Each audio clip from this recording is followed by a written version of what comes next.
Aventura e trajnerit të Sedat Parazitit të Kukësis zgjati vetëm 5 javë kampionat. Pas një starti jo të mirë të Berlindorëve, drejtuesi dhe tekniku vendosën të ndajnë rrugët. Gjatë këtyre 5 javëve, Kuksi regjistroi 4 pikë me një fitore, një barazim dhe 3 humbje dhe një gol avarash 4-8, rezultat që nuk i tërheq drejtuesit dhe tifozët e klubit. Drejtuesit kanë vendosur të mos nxiton me emrimin e trajnerit të ri. Pasuesi i Parazitit pritet të zyrtarizohet pas ndeshjes me Skënderbeun, ku kampionati ndërpritet për një javë për shkak të aktiviteteve të ekipeve kombëtare. Deri atëherë, skuadrën do ta drejtojë drejtori sportiv Asuel Dervishaj.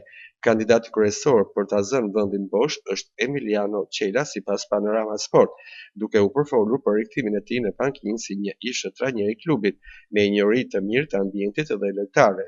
Situata aktuale tregon se Kuksi ndodhet në një moment vendimtar për sezonin. Trajneri i ri së bashku me stafin dhe drejtuesi do të kenë detyrën jo vetëm të rikthejnë ekipin në rrugën e fitores, por edhe të krijojnë stabilitetin e nevojshëm për të konkuruar në krye të klasifikimit.